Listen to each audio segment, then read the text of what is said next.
Hello everyone.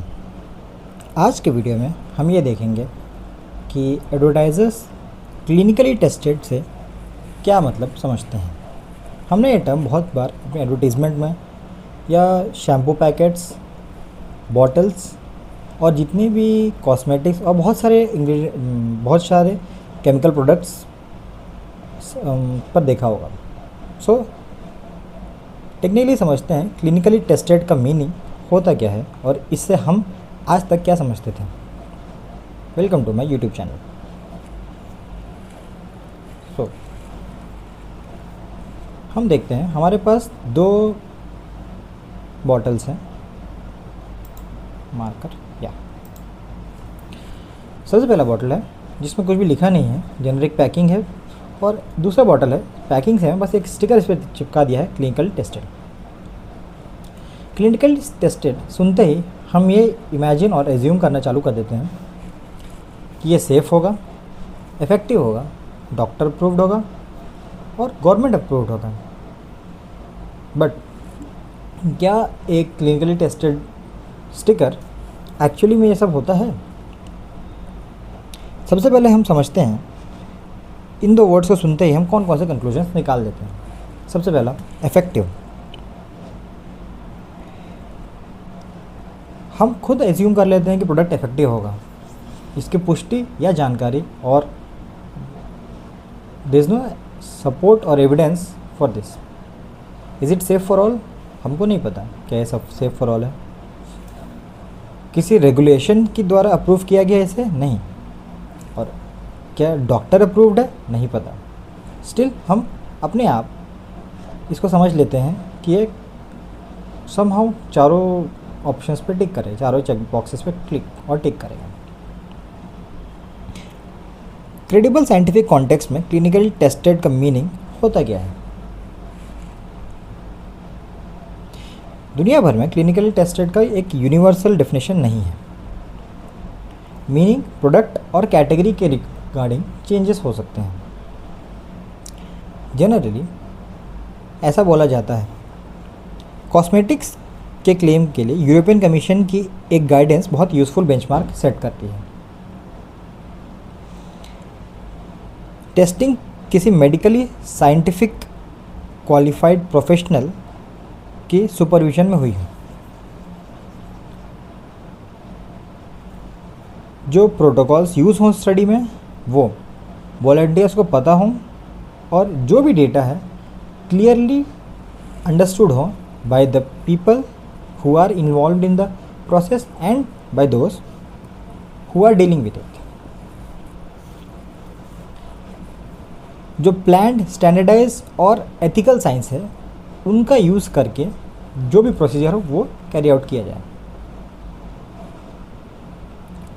Result report product के बारे में, ऑब्जेक्टिव क्या था उस रिजल्ट का, रिपोर्ट का, क्या मेथड यूज़ की गई, रिज़ल्ट क्या आया और स्टैटिस्टिक्स, ये चारों को पब्लिकली बताया जाए लोगों को।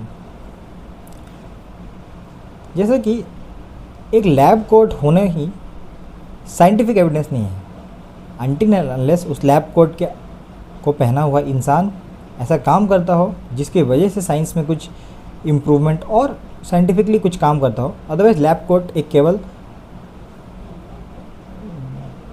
ड्रेस है। अब हम समझते हैं टेस्टेड का मीनिंग क्या होता है। इमेजिन कीजिए एक बच्चे ने कोई टेस्ट दिया है। हम ये कह सकते हैं स्टूडेंट वॉज टेस्टेड। क्या वो पास हुआ? उसका रिज़ल्ट क्या आया? कितने लोगों के साथ वो टेस्ट में बैठा था? जो चेकिंग हुई है क्या वो करेक्ट थी? चेकिंग रिलायबल है? एक कंप्लीट रिपोर्ट कार्ड आने के बाद हम बता सकते हैं कि वो बच्चा टॉपर था, फेलियर था, एवरेज था, बेस्ड ऑन उसके मार्क्स उस पर्टिकुलर टेस्ट में। सेम चीज़ डिसाइड करती है आपके प्रोडक्ट्स को भी। क्लिनिकल टेस्टेड फ्रेज अक्सर हम सिर्फ बताता है कि टेस्ट हुआ। टेस्ट ने एग्जैक्टली क्या दिखाया ये अलग इन्फॉर्मेशन है, और क्लिनिकली प्रूवन लिखा हो तब भी एंड पॉइंट स्टडी डिज़ाइन और रिपोर्ट देखना ज़रूरी है। साइंस में एडजेक्टिव से ज़्यादा मेथड इंपॉर्टेंट होता है। और टेस्ट का मीनिंग समझने से पहले हमें ये भी देखना पड़ेगा कि प्रोडक्ट किस रेगुलेटरी कैटेगरी में आता है। चलिए ये समझते हैं। कॉस्मेटिक्स के लिए एक कॉस्मेटिक रूल्स होते हैं। फूड के लिए food safety security authority of India FSSAI। Drugs के लिए ड्रग्स एंड कॉस्मेटिक रूल्स। और मेडिकल डिवाइसेस जैसे कि थर्मोमीटर हो गया और भी बहुत सारे डिवाइसेस हैं, उनके लिए medical devices rules.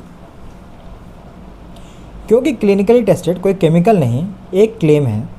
Specific ingredient limit products specific ingredients limits products type use और कंट्री के अकॉर्डिंग अलग हो सकती है। नेचुरली सिंथेटिक होना भी अपने आप सेफ्टी डिसाइड नहीं करता। कैटेगरी, फॉर्मुलेशन, डोसेज और एक्चुअल यूज़ इंपॉर्टेंट है। सबसे पहले देखते हैं कि इंडिया में कॉस्मेटिक क्लेम के लिए बेसिक लीगल एक्सपेक्टेशन है क्या। इंडियन कॉस्मेटिक्स रूल्स 2020 का एक रूल 2020 के रूल का एक रूल नंबर 36 कहता है कॉस्मेटिक ऐसा क्लेम कन्वे नहीं कर सकता जो फॉल्स या मिसलीडिंग हो।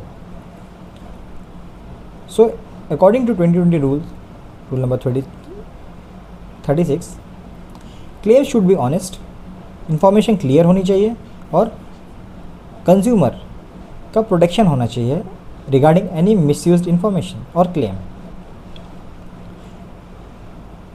अगर कोई क्लेम करता है, कोई भी कंपनी और कोई भी प्रोडक्ट क्लेम करता है कि क्लिनिकली टेस्टेड है, तो ये एज अ कंज्यूमर हमें पता रहना चाहिए, हमारी जिज्ञासा होनी चाहिए।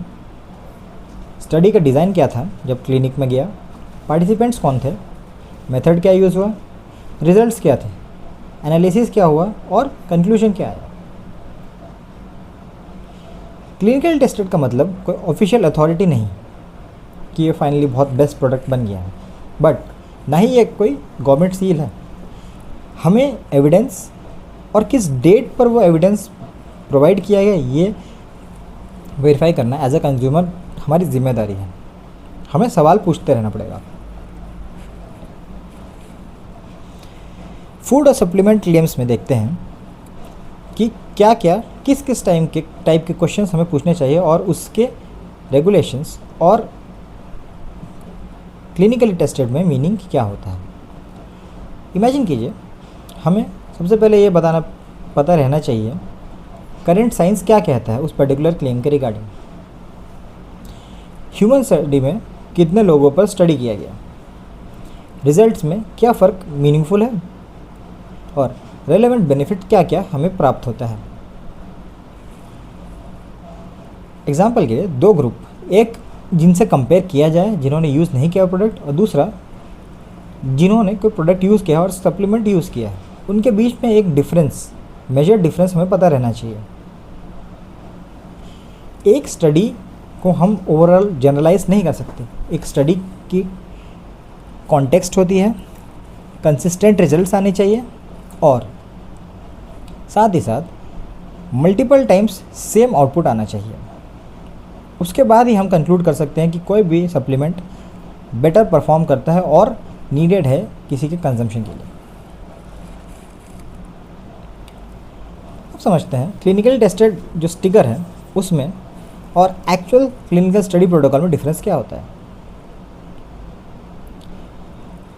सबसे पहले एक एथिकल साइंस यूज़ किया जाए। जैसे आजकल ह्यूमन ट्रायल्स बहुत सारे हार्मफुल ड्रग्स के लिए बंद कर दिए गए हैं, वैसे ही एक एथिकल रिव्यू होना चाहिए क्लिनिकल प्रोसेस का। अगर जैसे आप यहाँ देख सकते हैं एक इन्वेस्टिगेशन के अंडर मेडिसिन है, सबसे पहले एक एथिकल रिव्यू हो, उसके बाद रजिस्ट्रेशन हो उस पर्टिकुलर मेडिसिन का अथॉरिटीज़ के अंडर। उस रजिस्ट्रेशन के बाद एक अप्रूव प्रोटोकॉल प्रोवाइड किया जाए टेस्ट करने के लिए। उसके बाद जो डेटा आता है, जो भी रिजल्ट्स आते हैं उस स्टडी के, उस डेटा को सेफली रिपोर्ट करना विदाउट एनी मिसलीडिंग क्लेम्स और चेंजिंग द टर्म्स बहुत ज़रूरी है। एक स्टिकर से आपको ये नहीं पता चलता कि क्लिनिकल स्टडी की फाइंडिंग्स क्या थी। एज ए कंज्यूमर आपको हमेशा ये जानना चाहिए और ये पहचानना चाहिए कि उस स्टडी की फाइंडिंग्स क्या थी, क्या उस स्टडी के बाद एज ए इंडिविजुअल आपको वो चीज़ यूज़ करनी चाहिए या नहीं। आइए जानते हैं कि क्लिनिकल क्लेम के लिए हम कौन कौन से क्वेश्चंस एग्जैक्टली पूछ सकते हैं। What was tested, the final product को टेस्ट कब, कैसे, कौन सा फाइनल प्रोडक्ट था जिस पर टेस्ट हुआ। ये प्रोडक्ट कुछ भी हो सकता है, दूध, घी, दही, आजकल हर जगह एडल्ट्रेशन हो रही है। सो आप किसी भी एक प्रोडक्ट को अगर बाज़ार से ख़रीद के लाते हैं, अगर वो कंज्यूमेबल प्रोडक्ट है तो आपको ये ज़रूर करना चाहिए। दूसरा, टाइप ऑफ स्टडी कहाँ हुई थी, लैब में हुई थी, ह्यूमंस पर हुई थी या कंप्यूटर बेस्ड सिमुलेशंस में हुई थी। कितने पार्टिसिपेंट्स थे और कौन कौन थे। विदाउट रिवीलिंग द आइडेंटिटीज़, जो पार्टिसिपेंट्स का डेटा ऑनलाइन और पब्लिक के सामने दिया जाना बहुत ज़रूरी होता है। कंपैरिजन के लिए क्या यूज़ किया गया और जो मेथड्स यूज़ किया गया क्या वो करेक्ट मेथड्स हैं, और उसके हमारे रिजल्ट्स जो भी प्रोडक्ट हैं उसके रिजल्ट्स को फेवर करने के लिए कंपैरिजन मेथड्स को चेंज किया गया। कितनी देर तक स्टडी हुई थी, 1 साल, 2 साल, 3 साल, 6 महीने। आउटकम क्या था एग्जैक्ट, और रिपोर्टिंग और सोर्स एग्जैक्टली हुई है या नहीं। सो इन 7 क्वेश्चंस से हम किसी भी एक प्रोडक्ट के बारे में उसके claims based on the scientific procedure पता कर सकते हैं। अब हम जानते हैं कि एक इंग्रेडिएंट की जर्नी कैसे होती है। सबसे पहले इंग्रेडिएंट के बारे में एक स्टडी आती है।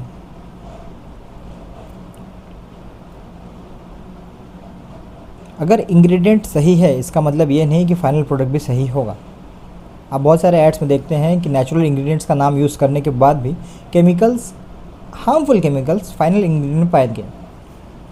जैसे हेयर के ऐड में रीठा शिखा का यूज़ किया जाता है, बट एंड में वो आइदर बहुत कम क्वांटिटी में होता है और जो फाइनल प्रोडक्ट बनता है उसमें वो बेनिफिट नहीं मिल पाता कंज्यूमर को जो इतना मिलना चाहिए। सो सबसे पहले हमें ये जानना है कि वो जो भी इंग्रेडिएंट है कितना यूज़ हुआ गया, उसके साथ और क्या क्या फार्मूला बना, ओवरऑल फार्मूला। देन ये बॉडी तक पहुंचता कैसे है, वो जो इंग्रेडिएंट है वो बॉडी तक पहुंचता कैसे है और कैसे इफेक्ट करेगा, और एक्चुअली कितने लोगों ने उसे यूज़ किया हुआ है। इंग्रेडिएंट का डेटा जैसा कि सेल स्टडी, एनिमल स्टडी, कहीं से भी आपने अगर इंग्रेडिएंट लिया है वो प्रोडक्ट का प्रूफ नहीं हो जाता। फाइनल प्रोडक्ट की रिव्यू, रियल वर्ल्ड यूज़ और मीनिंगफुल रिजल्ट्स बताना बहुत ज़रूरी है।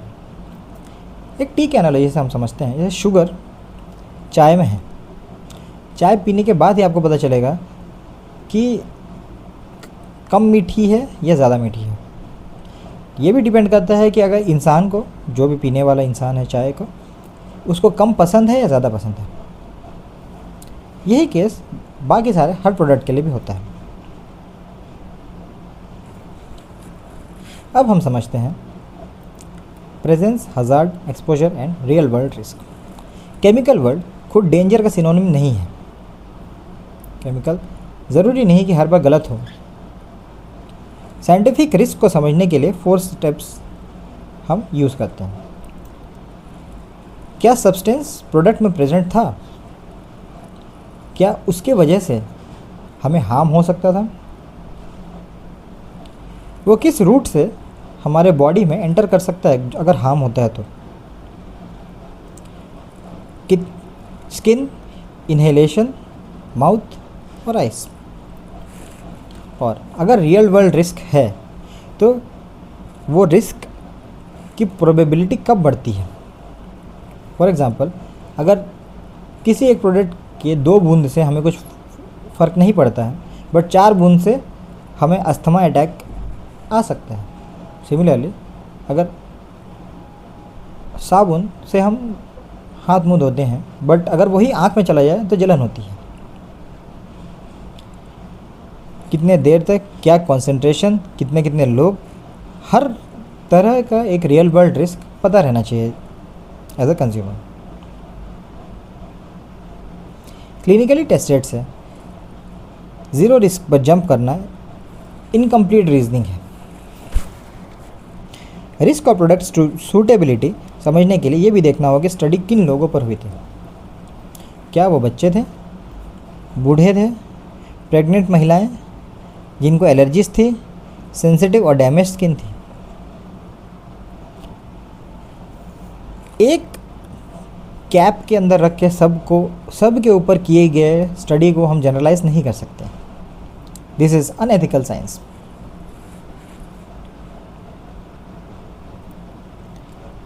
Now let us understand what is market to consumer translation machine. As you can see, claim number 1 is clinically tested. कोई टेस्ट रिपोर्टेड हुआ, किस टाइप का हुआ? Claim number 2, dermatologist tested. Consumer का ट्रांसलेशन डर्मेटोलॉजिस्ट का इन्वॉल्वमेंट था। Claim number 3, 99% users agreed. Consumer उसको समझता है 99% of how many people, and उनसे एग्जैक्टली क्या क्वेश्चन पूछे गए। Number 4th claim is clinically proven. Consumer को ये समझना चाहिए क्या प्रूफ किया गया, किस कंपैरिजन के अगेंस्ट, और बेनिफिट कितना बड़ा था। Number 5th claim is studied ingredient, जिसको हमें समझना चाहिए फाइनल प्रोडक्ट में वही इफेक्टिव कॉन्सेंट्रेशन और फॉर्मूला है क्या। ये फ्रेजेस ऑटोमेटिकली फॉल्स नहीं होते, इनके पीछे अच्छा एविडेंस भी हो सकता है, लेकिन front level summary complete scientific report नहीं होती। क्लेम को रिजेक्ट मत कीजिए, उसे स्पेसिफिक बनाइए। स्पेसिफिक क्लेम को वेरीफाई करना बहुत ईजी होता है। अब इस पूरी साइंस को एक 30 सेकेंड शॉपिंग लिस्ट चेकलिस्ट में कन्वर्ट करते हैं। जब भी क्लिनिकली टेस्टेड बैच दिखे तो ये क्विक ऑडिट कीजिए। पहला, प्रोडक्ट कैटेगरी क्या है, कॉस्मेटिक, फूड, मेडिसिन या डिवाइस। पूरा क्लेम क्या है, कंप्लीट सेंटेंस पढ़िए, जस्ट एक बैच नहीं। तीसरा, देखिए फाइनल प्रोडक्ट टेस्ट हुआ या सिर्फ इंग्रेडिएंट टेस्ट हुआ। चौथा, ह्यूमंस, लेबोरेटरी और सर्वे। पांचवा, सैम्पल साइज, पार्टिसिपेंट टाइप और स्टडी ड्यूरेशन अवेलेबल है। सिक्स्थ, रिजल्ट्स क्या आए थे, मेजर्ड हुआ, यूजर्स सिर्फ लाइक किया या ऑब्जेक्टिव मेजरमेंट भी उन्होंने कुछ बताई। सातवां, कंपैरिजन ग्रुप था। आठवां, स्टडी सोर्स, डेट और रिपोर्ट एक्सेसिबल है। साथ में ingredient list, usage direction, warnings, expiry date और एप्लीकेबल लाइसेंस इन्फॉर्मेशन भी चेक कीजिए। स्टडी डिटेल्स अवेलेबल ना हो तो पैनिक करने की ज़रूरत नहीं है, बस क्लेम को लिमिटेड इन्फॉर्मेशन समझिए, यूनिवर्सल गारंटी नहीं। प्रोडक्ट को प्राइस, सूटेबिलिटी, इंग्रेडिएंट्स, इंस्ट्रक्शंस और एक्चुअल नीड के बेसिस पर कंपेयर करिए। बैच को इंटरव्यू दीजिए, जॉब ऑटोमेटिकली मत दीजिए। अब पूरे एपिसोड्स को 3 सिंपल लाइंस में लॉक करते हैं। टेस्टेड का मतलब प्रूवन नहीं होता, किस कैटेगरी में वो प्रोडक्ट की टेस्टिंग हुई ये मैटर करती है। हमेशा मेथड और रिजल्ट दोनों पूछो। प्रेजेंस के बाद हज़ार्ड, के बाद एक्सपोजर, उसके बाद आता है रिस्क। तो अगले एपिसोड में हम समझते हैं, ये वीडियो यहाँ पर समाप्त हुआ। अगले एपिसोड में हम समझते हैं कि डर्मेटोलॉजिकली टेस्टेड और हाइपोएलर्जेनिक का एक्चुअली डिफरेंस होता क्या है। Please subscribe to my channel for more such videos.